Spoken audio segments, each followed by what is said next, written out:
The movie picks up at the very end of Spider-Man: Far From Home, but this time around, MJ is wearing the broken black dahlia necklace that Peter bought in Venice on their summer trip.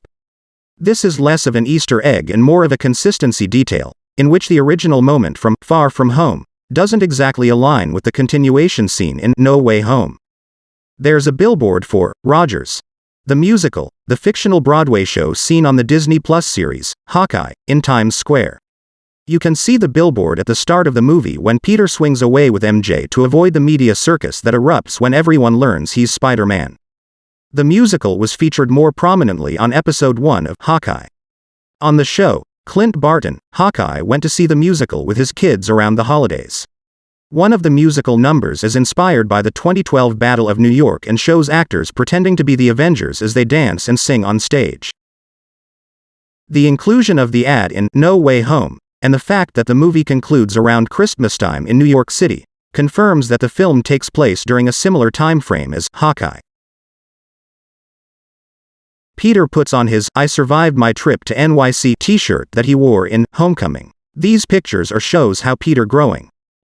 MJ has drawings from Homecoming on the wall of her bedroom. In Homecoming, MJ didn't even have detention, but she sat in the classroom anyway because, as she told Coach Wilson, she likes to sketch people in crisis. During a second detention scene, she taunted Peter by holding up a sketch of him looking sad. Both of these drawings can be seen near MJ's bed in No Way Home, when she and Peter talk via FaceTime one night.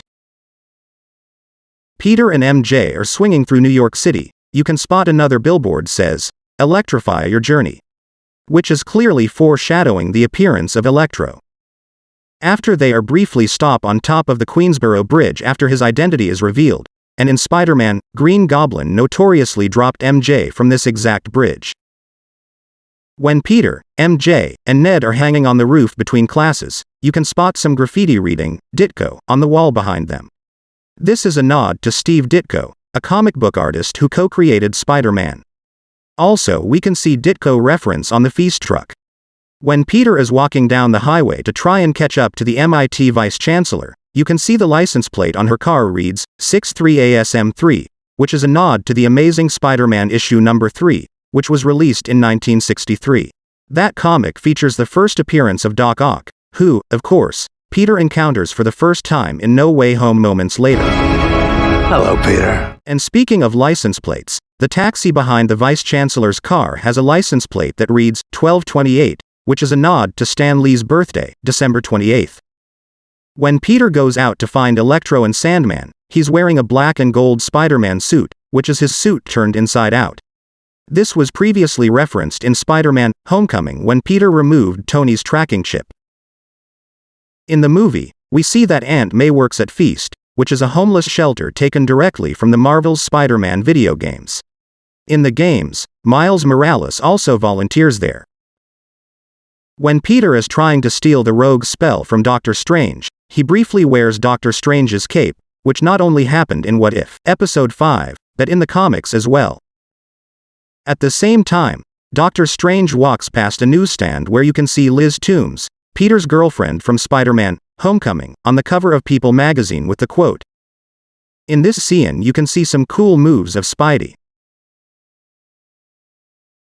Only you can see the actions in slow motion. Peter tried to web the Dr. Ock's tentacles twice.